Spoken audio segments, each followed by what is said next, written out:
Colorado Springs. Nearly 500,000 people. Olympic City, USA. Garden of the Gods. Pikes Peak. It's a growing city. Our local government has a lot of employees. What exactly do they do? How does it impact my life? This is where you find out. Behind the Springs, an inside look at your local government.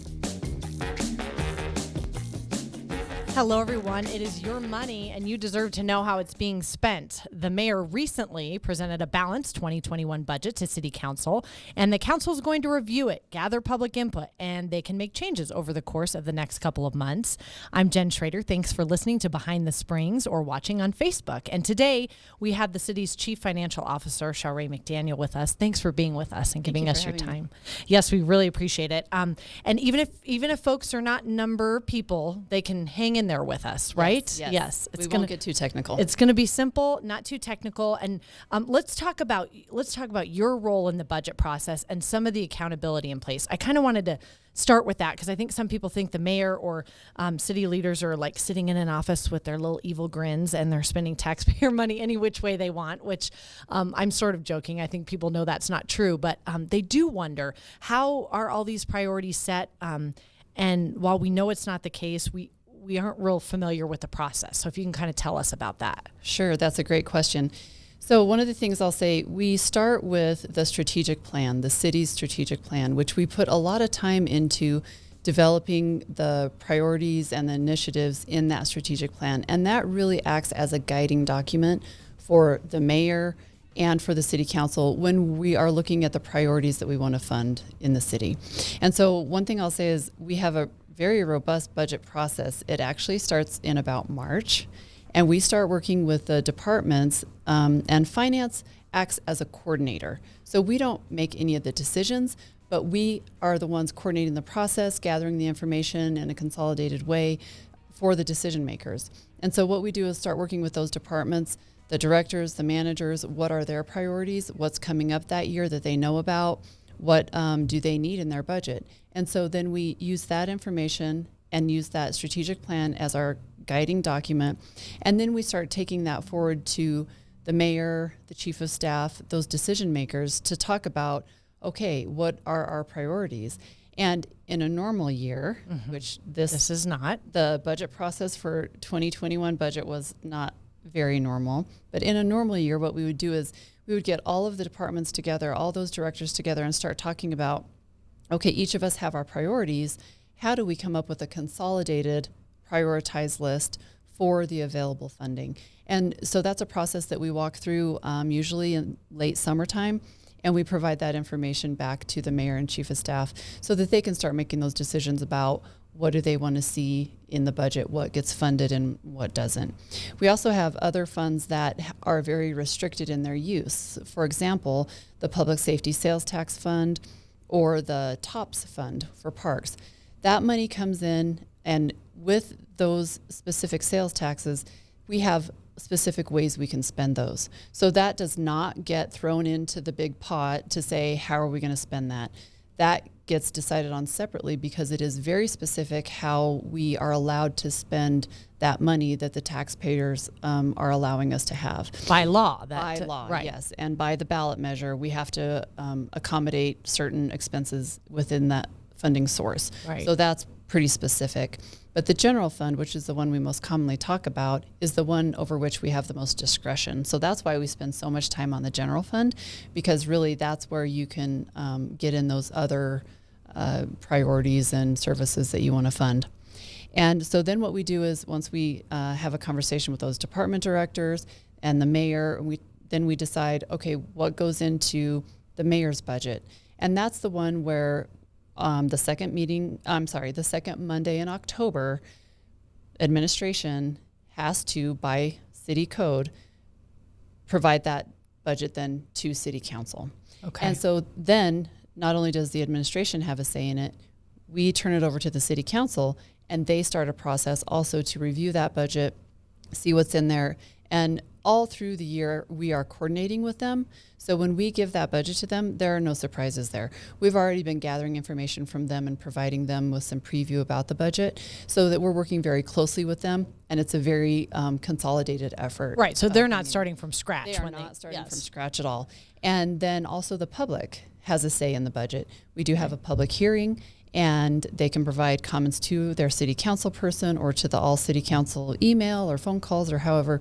So it really is a robust process that involves administration, city council, and the citizens all coming together on the budget. And that public input is coming up for anyone who's interested. We want to mention a couple times during the podcast our webpage that will be helpful for people. That's coloradosprings.gov/budget. That's if you want to go and get more detailed information, or if you'd like to go and see the date for the public input, or different ways that you can give your input if you have some.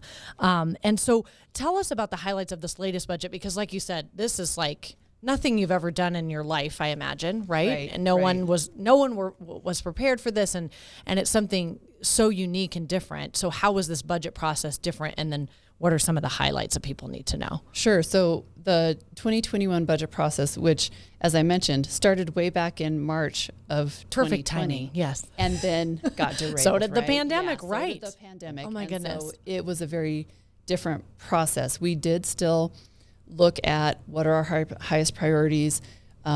We had to, be reforecasting our revenue again and again based on what the forecasts were, what was going on in the economy nationally and locally, how was that going to impact us, looking at that, analyzing that. And so really, we did not have that prioritization process with the departments because we didn't have any additional funding that we could decide about where that's going to be spent. We had to put in some budget reductions, which we did, in April of this year, March or April, and really carry those forward. But we still have strategic items and strategic services that we have to fund, that we want to fund, that are very important, even in a pandemic, that we need to fund. And we did receive CARES funding through El Paso County, and that was really critical in getting through 2020 budget year as well as going into 2021. It created some savings in this year that we are able to kind of pull forward into the 21 budget period that really made it so that we only had to keep the current reductions in place. We did not have to cut anything else. And coming into this, looking at the economic recovery, I think that that's really great because we were able to accommodate some of our priorities and not have to cut additional amounts from our budget. So some of the things that we were able to include in the 2021 budget, first of all, when the citizens agreed to put the stormwater fee back in place, the mayor and council said, okay, if we agree that we will put that funding that's freed up in the general fund toward police and fire.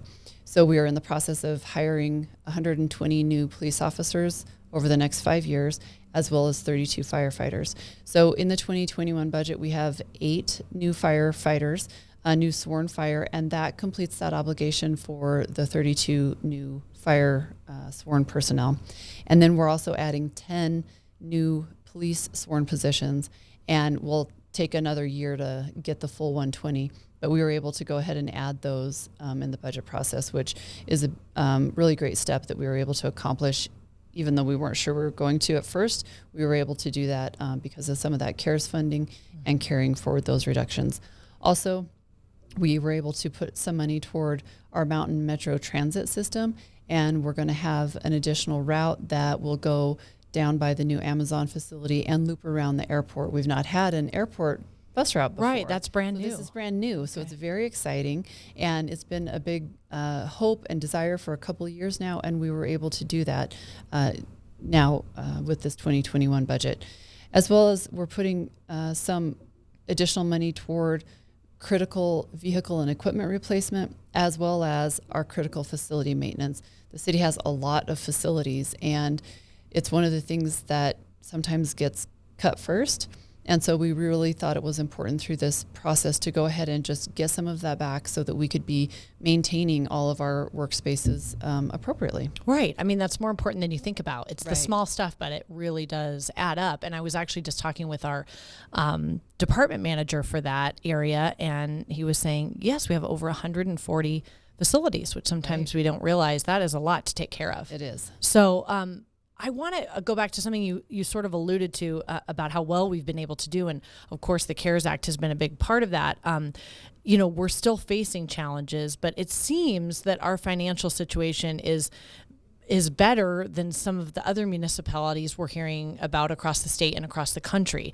For example, we have not had to furlough employees. Can you talk about that a little bit and why we're in the position that we are? Or maybe it just seems that way to me.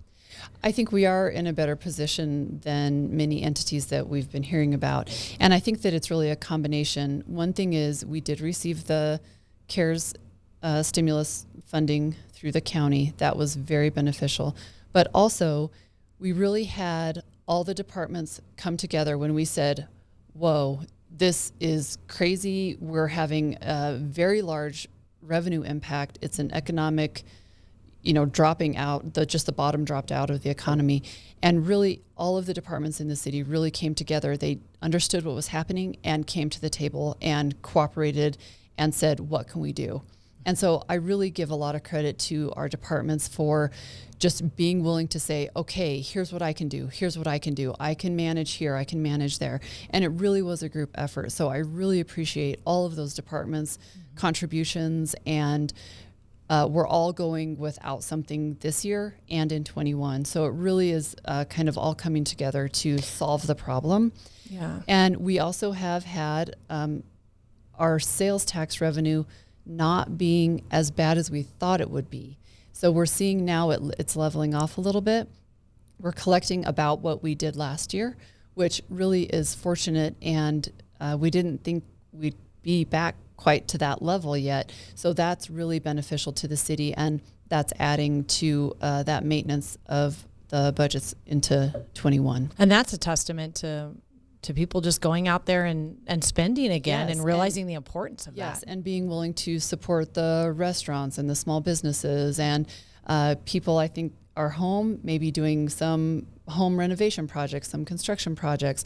All of that helps. That helps our economy. That circulates the funds in our economy, which is really beneficial, and we're seeing the results of that. It's really great. I mean, it is that cliche line that we hear over and over again. I know some people roll their eyes where we say we're all in it together. Yep. But in this situation, when it comes to the finances, you really do need everybody at the table Yes. and on board.